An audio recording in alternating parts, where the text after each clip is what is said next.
စားနေတော့ဗျာတော့မိစက်ခွေထိတ်ရောက်နေတော့ဗျာ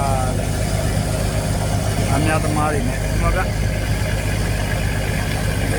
ထွန်းနေတယ်ထွန်းနေတယ်ဝင်နေပြပါတယ်ဒီမှာကေမီပြပါတယ်မိစက်ခွေကချစ်ပြပါတယ်